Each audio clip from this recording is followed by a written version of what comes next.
آقا کریم رؤوف الرحیم صلی اللہ تعالیٰ علیہ وسلم کے فرمان مبارک کا مفہوم آپ حضرات کی سماعتوں کی نظر ہمارے آقا و مولا صلی اللہ تعالیٰ علیہ وسلم کے مبارک فرمان کا مفہوم ہے کہ اللہ کے کچھ ایسے فرشتے ہیں جو زمین میں سیاحت کرتے ہیں، یعنی پھرتے ہیں، سیر کرتے ہیں، اور وہ ان کی ڈیوٹی کیا ہے؟ سیر میں کیا ڈیوٹی ہے؟ ڈیوٹی یہ ہے کہ وہ میرے امتیوں کا مجھ تک سلام پہنچاتے ہیں، یعنی میرے جو امتی مجھ پہ درود و سلام پڑھتے ہیں وہ مجھ تک پہنچاتے ہیں۔ یہ اللہ کے رسول صلی اللہ علیہ وسلم کا فرمان ہے، لہٰذا ہمیں کوشش کرنی چاہیے کہ ہم زیادہ سے زیادہ اپنے آقا و مولا صلی اللہ تعالیٰ علیہ وسلم پہ درود و سلام پڑھا کریں، تاکہ اللہ کی طرف سے جو ملائکہ اس ڈیوٹی پہ مامور ہیں وہ ہمارا بھی سلام ہمارے آقا و مولا صلی اللہ تعالیٰ علیہ وسلم تک پہنچائیں۔ آج کی اس مختصر سی نشست میں گفتگو کرنے کے لیے میں نے جو موجودہ حالات کے تناظر ہیں اس میں جو موضوع چنا ہے وہ یہ ہے کہ مصائب اور آلام میں ایک بندہ مومن کا کیا کردار ہونا چاہیے، اس کا رویہ کیسا ہو کہ جب وہ مصیبتوں کا سامنا کر رہا ہو، آزمائشوں کا سامنا کر رہا ہو، جس طرح کہ اس وقت ہماری پوری پاکستانی قوم، پاکستان کا تقریباً 70 سے زائد فیصد حصہ اس وقت سیلاب میں ڈوبا ہوا ہے، اور لوگوں کی زندگی کی پونجی تک ختم ہو گئی ہے۔ لوگ شدید آزمائش میں ہیں، شدید ترین گرمی میں، بغیر وہ پنکھوں کے اور کیمپوں میں اور خیموں میں وہ زندگی گزار رہے ہیں، اور ان کی عمر بھر کی جمع پونجی جو ہے وہ ضائع ہو چکی ہے، فصلیں برباد ہو چکی ہیں، اور ایک بہت بڑی آزمائش میں اس وقت وہ لوگ مبتلا ہیں، اور بہت کم جو حصہ ہے وہ اس سے محفوظ رہا ہے۔ تو اس میں ہمیں کیا کرنا چاہیے؟ جو لوگ آزمائش اور امتحان میں ہیں ان کے لیے کیا ہے، اور جن لوگوں کو اللہ سبحانہ و تعالیٰ نے اس آزمائش میں نہیں ڈالا انہیں کیا کرنا چاہیے، اس حوالے سے میں چند نصیحت آموز باتیں اپنی اصلاح کے لیے اور اپنے سامعین کی اصلاح کے لیے میں عرض کروں گا۔ اللہ سبحانہ و تعالی ہمیں حق سننے، سمجھنے اور اس پہ عمل کرنے کی توفیق عطا فرمائے۔ اس سلسلہ میں میں نے سورہ مبارک بقرہ کی آیا نمبر 53 اور 55 آپ کے سامنے میں نے پڑھی ہیں، اور حضرت ابو ہریرہ سے روایت کردہ سنن ترمذی کا آقا کریم صلی اللہ تعالی علیہ وسلم کا ایک فرمان مبارک بھی پڑھا ہے، اس حوالے سے میں چند گزارشات کروں گا۔ پہلی بات تو ہمیں یہ یاد رکھنی چاہیے کہ ہم جتنی بھی مسلم قوم ہیں، جتنے بھی ہم مسلمان ہیں، ہم نے کلمہ پڑھا ہے، اللہ کی وحدانیت کو تسلیم کیا ہے، رسالت پہ ہمارا ایمان ہے، ختم نبوت پہ ہمارا ایمان ہے، یوم آخرت پہ ہمارا ایمان ہے، ملائکہ پہ، رسولوں پہ، جو اللہ سبحانہ و تعالیٰ نے جس طرح نازل فرمایا اس پر ہمارا ایمان اور یقین ہے۔ اور ایک بندہ مومن کی شان یہی ہے کہ جب اس کے سامنے اللہ کا فرمان آ جائے اور نبی رحمت صلی اللہ تعالی علیہ وسلم کا حکم آ جائے تو ایک مومن کی شان یہ ہے کہ وہ اس کے آگے اپنے سر کو جھکا دے. اس کے ساتھ یہ بالکل نہیں جچتا کہ وہ اس میں مختلف فلسفے تلاش کرنے کی کوشش کرے، وہ شکوے کرے، شکوک و شبہات کا اظہار کرے، مختلف قسم کے اوہام کو اپنے اندر پالے اور اپنی من مانی تشریحات کرنے کی کوشش کرے. یہ کسی بھی ایمان والے کے ساتھ جچتا نہیں ہے، اور یہ ایمان والوں کی شان یہی ہے، اور ایمان والوں کو اس پہ مضبوطی سے قائم رہنا چاہیے. اگر کوئی بندہ ایمان کا دعویٰ بھی کرے اور پھر شریعت کے اصولوں پہ، شریعت کے احکامات پہ شک کا اظہار بھی کرے تو وہ مومن نہیں کہلا سکتا. وہ بظاہر مسلمان تو ہے لیکن اس کے اندر ایمان کا نور نہیں ہے. آیات مبارکہ میں اللہ سبحانہ و تعالیٰ نے ارشاد فرمایا، جو پہلی آیت ہے 153 آیت، اللہ سبحانہ و تعالیٰ نے ارشاد فرمایا ایسے مواقع کے لیے کہ جب تم کسی آزمائش میں مبتلا کر دیے جاؤ، تمہارے اوپر کوئی تکلیف آ جائے، تو اس میں تمہارا طریقہ اور وتیرہ کیا ہونا چاہیے؟ استعینوا بالصبر والصلاۃ. اللہ نے ایمان والوں کو مخاطب فرمایا، ایمان والوں استعانت حاصل کرو، مدد حاصل کرو صبر اور نماز کے ساتھ. یعنی یہ اللہ کی طرف سے ایمان والوں کو حکم ہے کہ تمہیں اگر کوئی مصیبت آئے، تمہیں کوئی تکلیف آئے، تو پھر تم اس پہ گلے شکوے نہ شروع کر دو، بلکہ تمہارا اس میں وتیرہ کیا ہونا چاہیے کہ تم اس پہ صبر کرو. صبر کے بہت سے معنی ہیں، من جملہ ان میں سے ایک معنی یہ ہے کہ بندہ اپنے آپ کو ایسی چیز سے روک لے کہ جو اللہ سبحانہ و تعالیٰ کی ناراضگی کا سبب بنے. صبر کے لغوی معنی روکنا کے، یعنی اس کام سے اپنے آپ کو روک لے، باز رکھے کہ جو اللہ کی نافرمانی کا ہے. اس پہ اگر کوئی بیماری آ گئی ہے، اس پہ کوئی تکلیف آ گئی ہے، کوئی دکھ پہنچ گیا ہے، تو وہ کیا کرے؟ وہ صبر کرے، رک جائے گلہ کرنے سے، اور پھر کیا کرے؟ والصلاۃ، پھر نماز کا سہارا لے. وہ اللہ کی بارگاہ میں اپنے آپ کو پیش کر دے، اپنے آپ کو جھکا دے، جس طرح کہ ہمارے آقا مولا صلی اللہ تعالیٰ علیہ وسلم کی سیرت مبارکہ سے یہ بات ظاہر ہے کہ اللہ کے رسول صلی اللہ تعالیٰ علیہ وسلم کی زندگی میں جب کبھی کوئی آزمائش کا موقع آتا تھا، اس طرح کا کوئی موقع آتا تھا، کوئی مطلب آندھی چلتی تھی یا کوئی اور ایسا چیز ہو جاتی تھی، دشمن کا خطرہ ہوتا تھا، کسی بھی قسم کا ایسا معاملہ ہو جاتا، تو رسول اللہ صلی اللہ تعالیٰ علیہ وسلم ارشاد فرماتے، ارحنا یا بلال، اے بلال اذان کے ساتھ ہمیں راحت پہنچاؤ. یعنی حضور اذان دلایا کرتے تھے اور پھر آپ اللہ سبحانہ و تعالیٰ کی بارگاہ میں اپنی جبین نیاز کو جھکا دیتے. یہ ہمارے آقا مولا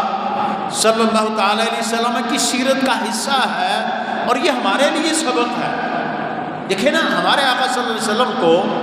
تو اللہ سبحانہ و تعالیٰ نے یہ مقام اور مرتبہ عنایت فرمایا تھا کہ آپ جب بھی دعا کے لیے ہاتھ اٹھائیں تو وہ کبھی رد نہیں ہوتی تھی. حضور نے جو بھی دعا مانگی ہے اللہ سبحانہ و تعالیٰ نے ضرور قبول فرمائی ہے. لیکن یہ امت کی تعلیم کے لیے تھا اور امت کو حضور یہ سبق عطا فرمانا چاہتے ہیں کہ میرے امتیوں، اگر تمہارے اوپر کوئی اس طرح کی ابتلا آ جائے، آزمائش آ جائے، تو تم کیا کرو؟ پہلے صبر کو اختیار کرو اور پھر اپنے رب کی بارگاہ میں اپنی جبین نیاز کو جھکا دو۔ کیوں؟ ان اللہ مع الصابرین، اللہ سبحانہ و تعالی جو ہے وہ صبر کرنے والوں کے ساتھ ہے۔ صبر کرنے والوں کے ساتھ کا مطلب کیا ہے؟ کہ جو لوگ مصائب پہ، آلام پہ، تکلیفوں پہ، آزمائشوں میں، امتحانوں میں اپنے آپ کو روک لیتے ہیں، صبر کر لیتے ہیں اور گلے اور شکوے نہیں کرتے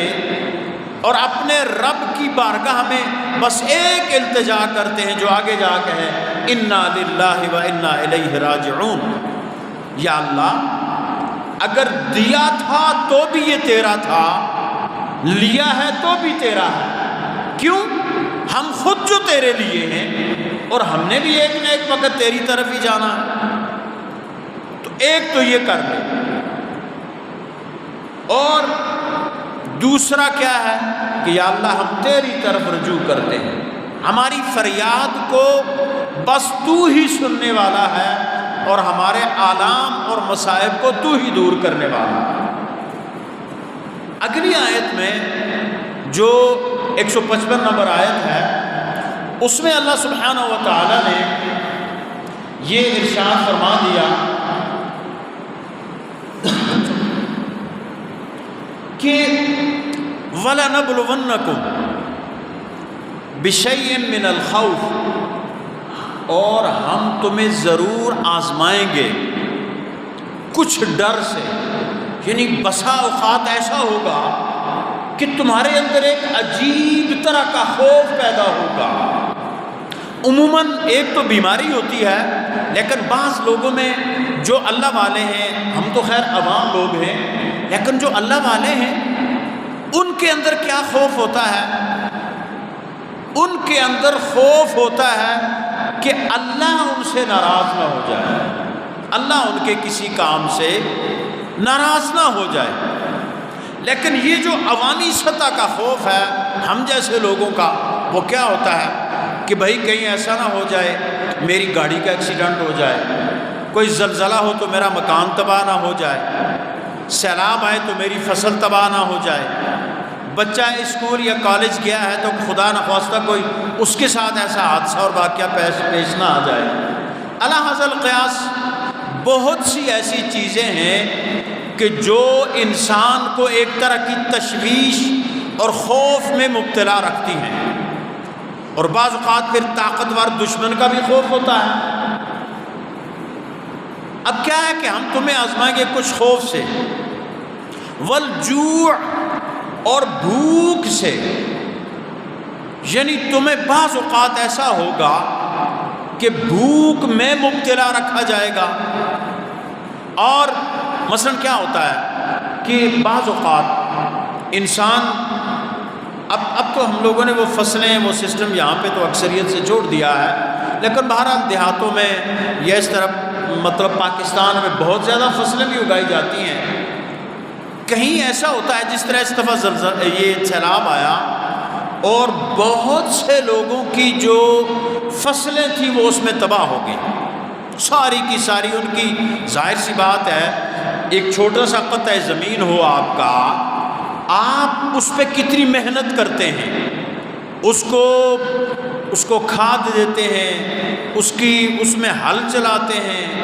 اس میں پھر بہت سی مطلب محنت کرتے ہیں، بیج ڈالتے ہیں، پھر مختلف پروسیس ہوتے ہیں، اس کے بعد ایک فصل جا کے اگتی ہے، وہ آپ کے پورے سال کے اخراجات کے لیے ایک آپ کا جو ہے نا وہ ذات ہوتا ہے، آپ کا سامان ہوتا ہے۔ لیکن بعض اوقات ایسے ہوتا ہے جیسے کہ اب کی بار ہوا بہت سے لوگوں کے ساتھ،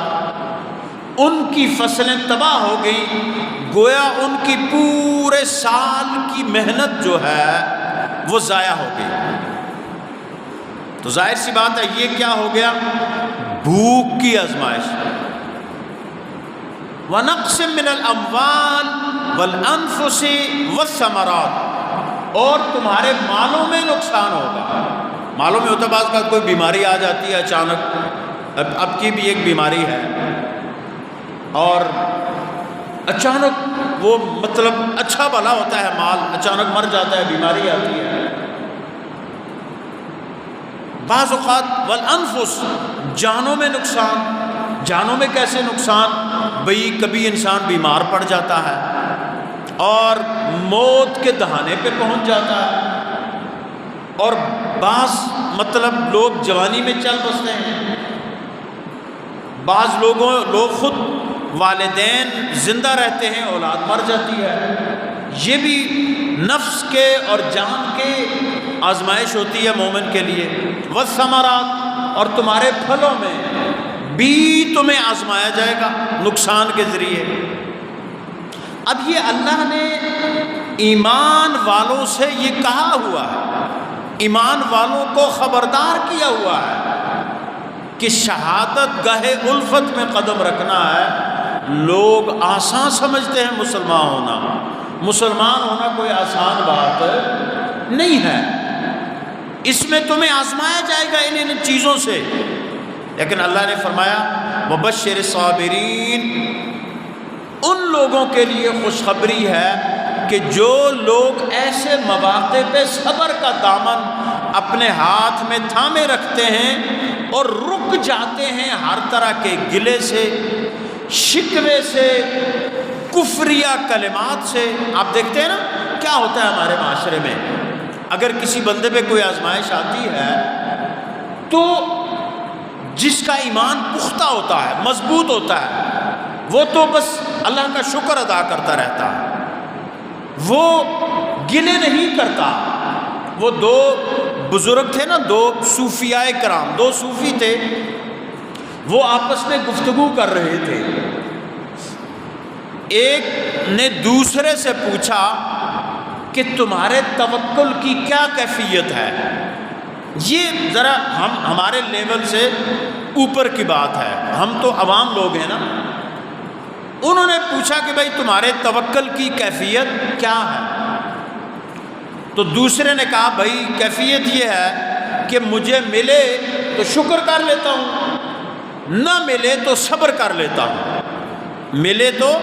شکر کر لیتا ہوں، نہ ملے تو صبر کر لیتا ہوں۔ اب وہ جو دوسرے تھے تھوڑے سے ان سے اوپر کے لیول کے تھے، انہوں نے کہا بھائی یہ صرف تو کتے کے اندر بھی ہے،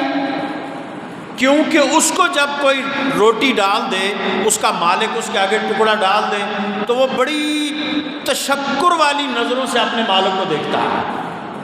مطلب وہ زبان حال سے اپنے مالک کا شکریہ ادا کر رہا ہوتا ہے کہ تو نے مجھے ٹکڑا ڈالا، مجھے روٹی کھلائی۔ اور اگر وہی مالک اس کو باندھ کے رکھ دیتا ہے، کچھ بھی نہیں ڈالتا، تو وہ صبر کر لیتا ہے۔ انہوں نے کہا یہ کون سا کمال ہے؟ تو انہوں نے پوچھا بھائی پھر کمال کیا ہے؟ کمال کیا ہے؟ انہوں نے فرمایا کمال یہ ہے کہ اگر ملے تو اللہ کی راہ میں خرچ کر، ملے تو اللہ کی راہ میں خرچ کر، نہ ملے تو شکر کر۔ یعنی آپ دیکھیں نا کہ بہت بڑی بات ہے یہ۔ مثلا ہمارے ہاں لوگ عمومی طور پہ ہمارا مزاج جو ہے نا وہ اللہ کی راہ میں خرچ کرنے کے معاملے میں ذرا تھوڑا سا مطلب کم سا ہے۔ بہت سے ایسے لوگ ہیں اللہ والے اس معاشرے میں بھی ہیں جو لا تعداد رقم اپنے رب کی راہ میں لٹاتے ہیں، اپنا جو بھی اللہ نے انہیں دیا وہ گنتے بھی نہیں ہیں، بس وہ اللہ کی راہ میں۔ ایسے لوگ بھی یقیناً ہیں، لیکن جو زیادہ تر تعداد ہے، ہم عمومی طور پہ میں ایک بات کہتا ہوں کہ جب ہم مسجد میں جاتے ہیں نا تو وہ جب چندے کا باکس آتا ہے تو کوشش یہ ہوتی ہے کہ یار کوئی سکہ ایکسٹرا پڑا ہوا ہو یا کوئی ایسا نوٹ ہو چھوٹا موٹا تو وہی اس میں ڈالتے ہیں۔ عمومی ایک مزاج ہے، ویسے میں بات کر رہا ہوں۔ اب آپ دیکھیں یہ ایک عوامی مزاج ہے، لیکن آپ دیکھیں کہ ایک شخص ایسا ہے کہ جس کے پاس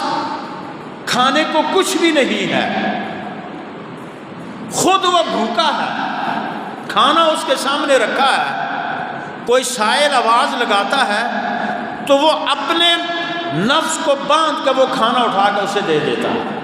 کمال یہ ہے نا، سورہ دہر میں اللہ سبحانہ و تعالیٰ نے اس کو بیان کیا، وَيُطْعِمُ الطَّعَامَ عَلَىٰ حُبِّهِ مِسْكِينًا وَيَتِيمًا وَأَسِيرًا، یہ ایک اور موضوع ہے، اس پہ پھر وہ بات دوسری طرف چلی جائے گی۔ لیکن وہ بزرگ کہتے ہیں کہ بھائی شکر اس صورت میں کر کہ تو بھوکا ہے، تیرے پیٹ میں کچھ بھی نہیں ہے، تیرے پاس کھانے کو کچھ نہیں ہے، تو پھر بھی اللہ کا شکر ادا کر کہ اے اللہ تیرا تب اس حال میں بھی تیرا شکر ہے۔ وہ شیخ سعدی رحمۃ اللہ علیہ نے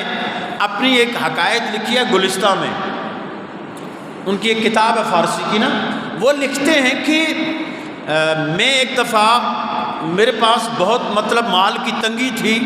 اتنے پیسے بھی نہیں تھے کہ میں جوتا خرید سکتا، تو میں ننگے پاؤں کہیں جا رہا تھا، ننگے پاؤں میں جا رہا تھا، تو میرے دل میں یہ خیال آیا کہ یا اللہ یہ لوگ دیکھیں نا کتنے بڑے قیمتی جوتے پہنے پھرتے ہیں اور میرے پاس تو جوتا تک نہیں ہے، میں ننگے پاؤں پھر رہا ہوں۔ کہتے ہیں کہ میں تھوڑا سا جب آگے گیا، میں مسجد کے جب باہر پہنچا تو میں نے کیا دیکھا کہ ایک بندہ ایسا ہے جس کے پاؤں ہی نہیں ہے، اس کے پاؤں بھی نہیں ہیں۔ تو میں نے اللہ کا شکر ادا کیا، مولا تیرا شکر ہے کہ تو نے مجھے پاؤں تو دیے ہوئے ہیں۔ اس لیے میں ایک بات کہا کرتا ہوں کہ اپنے سے برابر لیول والے کو دیکھو یا اپنے سے نیچے لیول۔ ہمارے معاشرے میں ایک بڑی بیماری ہے روحانی، کہ ہمارے اندر اب اور ویسے یہ حضور کا فرمان بھی ہے، میں آپ سے عرض کروں، حضور فرماتے ہیں صلی اللہ علیہ وسلم، مفہوم ہے فرمان مبارک کا کہ انسان کی صورتحال یہ ہے، انسان کے اندر یہ لالچ دنیاوی اتنا بھرا ہوا ہے کہ اگر اس کے پاس سونے کی 2 وادیاں ہوں تو وہ یہ خواہش کرے کہ مجھے ایک وادی اور مل جائے، یعنی حال میں مزید کا مادہ جو ہے وہ انسان کے اندر موجود ہے۔ یہ انسان کی فطرت میں ہے کہ وہ مزید کی خواہش کرتا ہے، اس کی بس نہیں ہوتی، وہ کہتا ہے کہ اور میرے پاس آئے، حل من مزید، یہ انسانی فطرت ہے۔ لیکن ہے یہ روحانی بیماری، اس روحانی بیماری کو دور کیسے کرنا چاہیے، کیسے ہوتی ہے، یہ انشاءاللہ زندگی رہی تو اگلے 2 جمعے ہم تعلیمات اولیاء کے حوالے سے میں کچھ بات کروں گا، اس میں پھر میں آپ کی خدمت میں عرض کروں گا۔ لیکن عرض میں یہ کر رہا ہوں کہ ہمارا المیہ یہ ہے کہ ہم اپنے سے نیچے لیول والے کو نہیں دیکھتے، ہم یہ نہیں دیکھتے کہ یار ہمارے پاس اچھا خاصا ایک پکا مکان موجود ہے،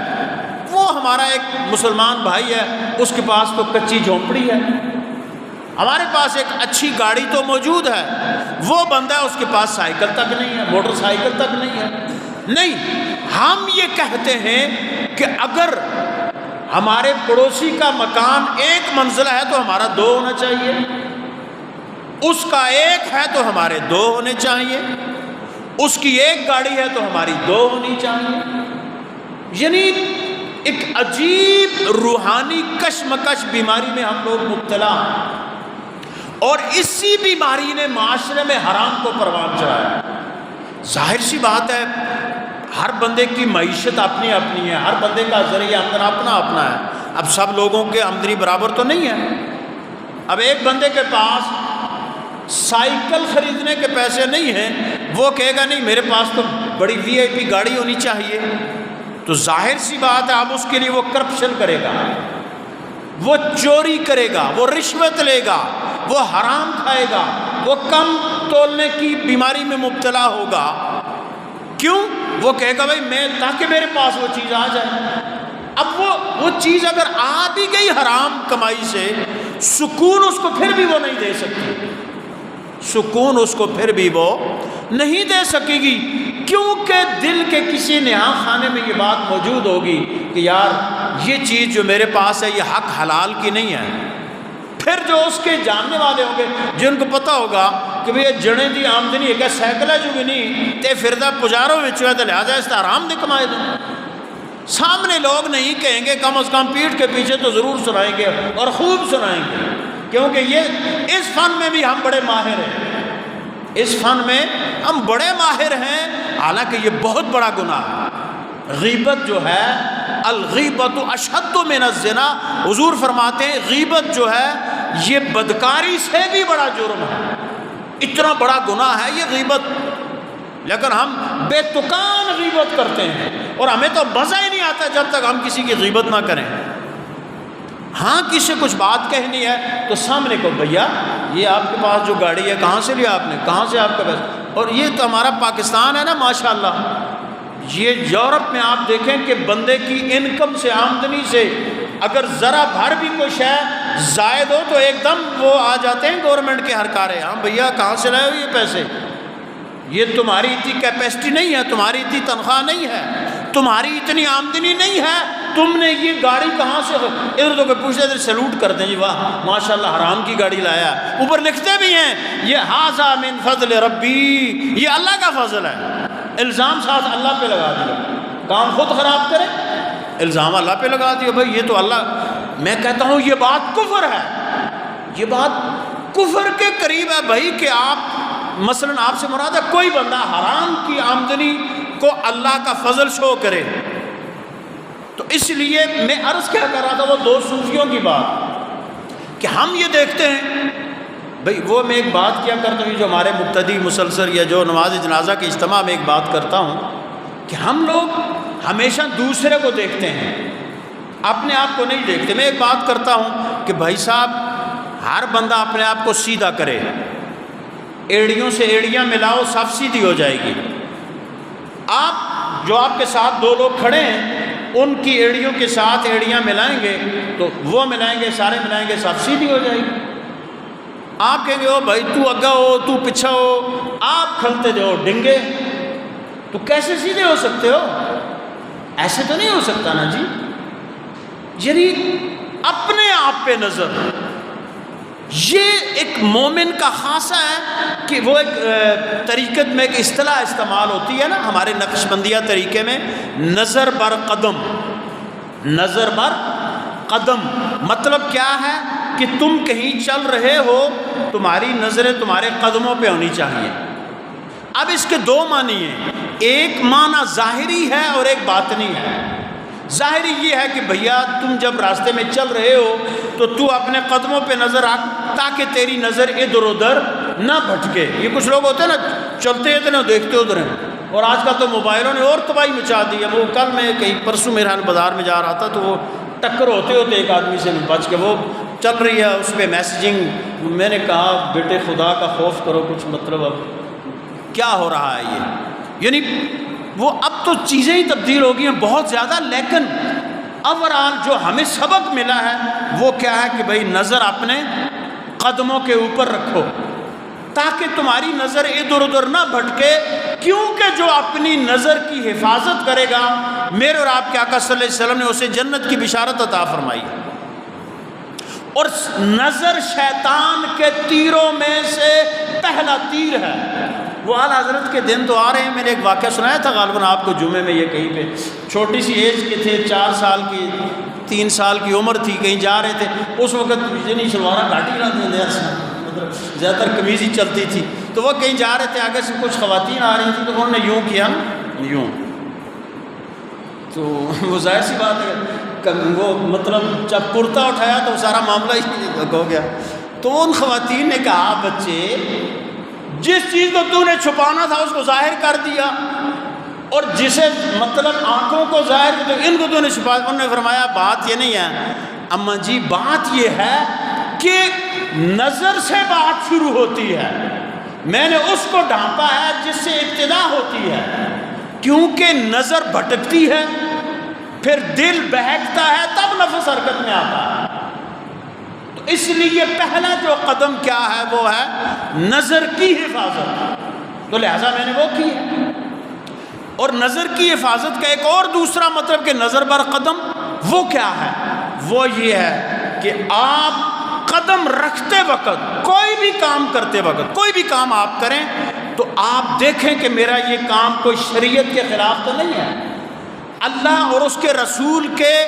احکامات کے خلاف تو میرا قدم نہیں اٹھ رہا۔ اس لیے بزرگوں نے، نقشبندیہ طریقہ کے بزرگوں نے یہ اصطلاح دی نظر بر قدم، کہ اے سالک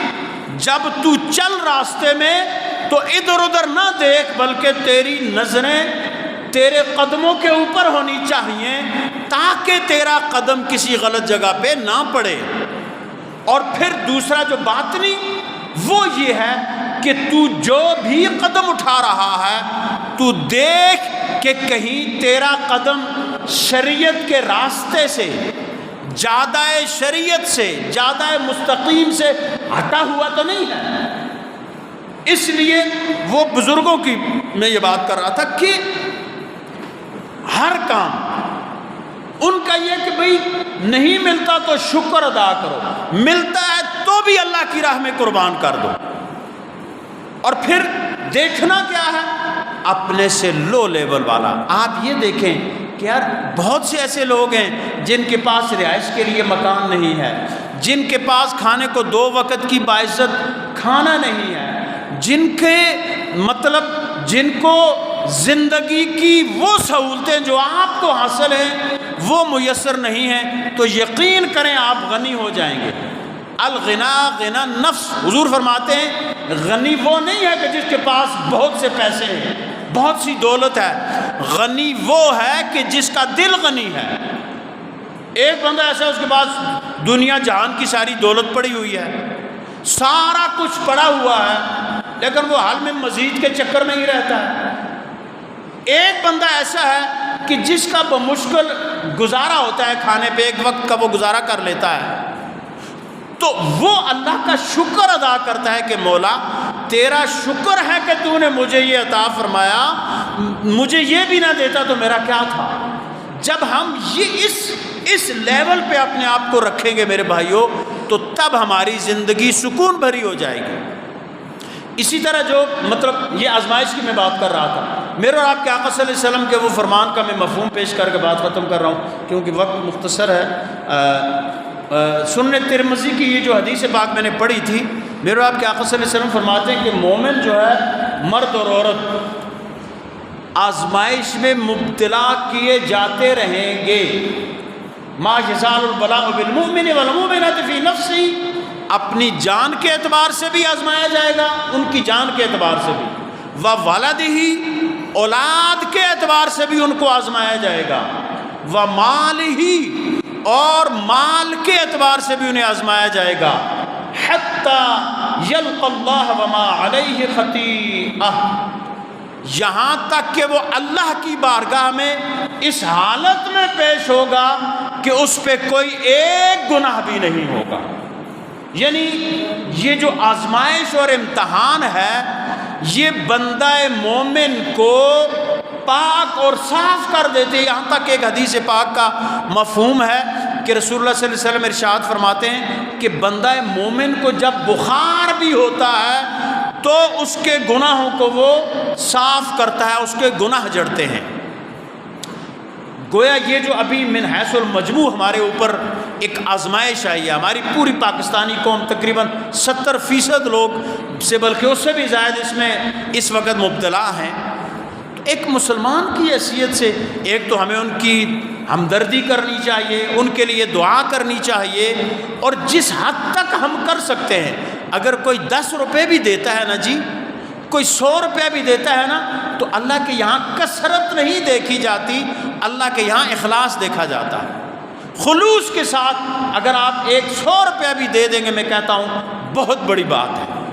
اس لیے جہاں پہ بھی کوئی اس طرح کا نظام ہو، ضرور اپنے بھائیوں کی مدد کیا کریں۔ اور یہ حکومتوں کا بھی یہ فرض ہے کہ لوگوں کو ٹرکوں کے پیچھے لوگ دوڑتے ہیں۔ ہم نے دیکھا ہے زلزلے کی صورتحال میں، اللہ دوبارہ ایسا وقت نہ لائے تو زلزلے میں لوگوں کی کیا صورتحال تھی۔ جو معزز لوگ تھے، جو دوڑ نہیں سکتے تھے، وہ بیٹھے رہتے تھے بیچارے، اور جو لوٹ مار کرنے والے ساری کوئی چیزیں لوٹ لیا کرتے تھے۔ تو یہ ہماری حکومتوں کا بھی فرض ہے کہ وہ اس کو اچھے طریقے سے، باعزت طریقے سے، ایک تھیلا آٹے کا دیتے ہیں، 50 تصویریں بنا کے آپ سوشل میڈیا پہ اور پرنٹ میڈیا پہ لوگوں کی عزت نفس کو مجروح کرنا، یہ بھی دینی قدروں کے خلاف ہے۔ ایک آخری بات 2 منٹ میں، کہ ایک سوال ہوتا ہے عموماً، اور لوگ سوشل میڈیا پہ یہ چیزیں بہت زیادہ شیئر کرتے رہتے ہیں کہ یار دیکھو جی تم لوگوں کو مذہبی اتنا بناؤ کہ وہ کہیں جی یہ سب کچھ بس اللہ کا لکھا ہوا تھا اور بس لوگ کوشش جد و جہد نہ کریں۔ ایسی بات نہیں ہے میرے بھائیوں، ہمارا دین جد و جہد سکھاتا ہے۔ لیس للانسان الا ما سعی، اللہ نے ارشاد فرمایا انسان کے لیے وہی ہے جس کی وہ کوشش کرتا ہے۔ ہمارے آقا صلی اللہ علیہ وسلم کے فرمان کا مفہوم ہے، بلکہ فرمان مبارک ہے من استوى یومہ فہو مغبون، کہ جس کے 2 دن برابر ہیں وہ خسارے میں ہے۔ یعنی مومن ہر آن، ہر لمحے، ہر لحظے ترقی کرتا ہے، بلندیوں کی طرف جاتا ہے۔ جد و جہد مومن کی زندگی کا حصہ ہے۔ اور پھر حضور کے مبارک فرمان کا مفہوم کہ ظالم اور مظلوم دونوں کی مدد کرو۔ پوچھا کہ یا رسول اللہ مظلوم کی مدد تو سمجھ آتی ہے، ظالم کی کیسے کریں؟ تو فرمایا کہ ظالم کی مدد اس طرح کرو کہ اس کو ظلم سے روکو۔ یعنی مسلمان کی جو زندگی ہے وہ جد و جہد سے عبارت ہے، اس میں جمود نہیں ہے، ٹھہراؤ نہیں ہے، کسی ایک کونے میں بیٹھ کے تسبیح لے کے اللہ اللہ کرنے کا نام مسلمان نہیں ہے، بلکہ اپنے مسلمان بھائی کا دکھ درد بانٹنا یہ بھی ہمارے دین کا سبق ہے۔ اور جہاں تک رہی یہ بات، لوگ ایک فضول سا اور بیوقوف سا سوال کرتے ہیں، وہ میں نے پہلے بھی یہ بات وضاحت کی تھی کہ یار تسی مولویاں لوگوں سے ڈرا ڈرا کے مار چھڑیا، تسی آدھے یار تسی نمازاں نہ پڑھ دیو، مسجداں غیر آباد ہیں، اللہ دے حکم نہ مندے ہو، حرام کھاندے ہو، تے لہٰذا تساں دا تاں عذاب۔ وہ کافر تے سارا حرام ہی کھاندے ہیں۔ کافر تو ہے کوئی اللہ کی رضا کے تو اس وقت دنیا میں سپر پاور ہے۔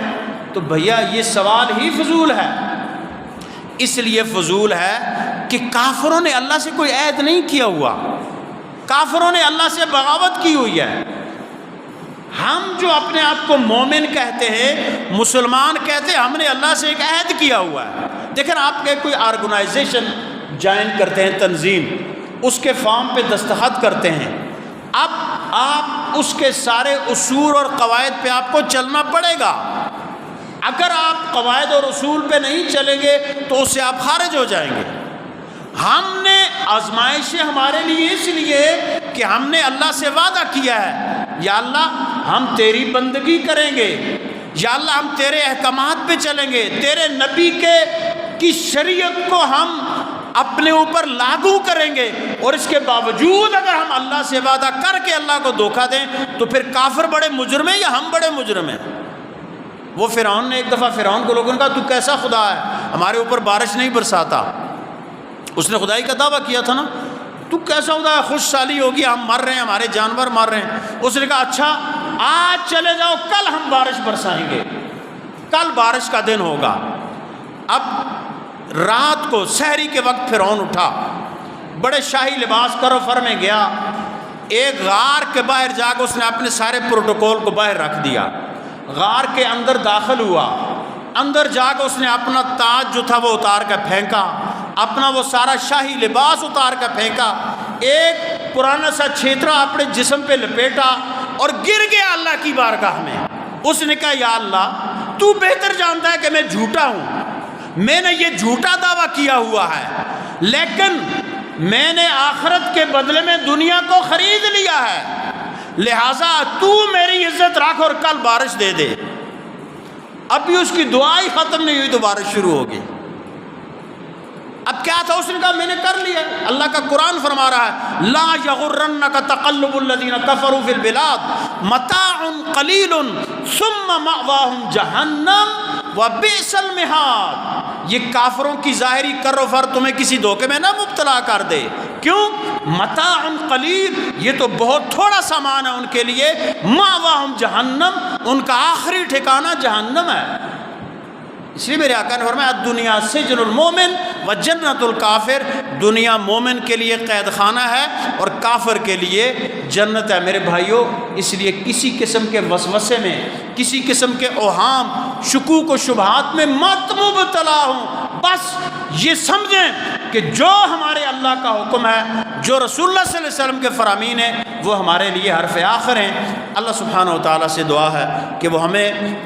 شریعت کو صحیح معنوں میں سمجھنے کی توفیق عطا فرمائے، ہمیں شریعت کے اصولوں پہ چلنے کی توفیق عطا فرمائے۔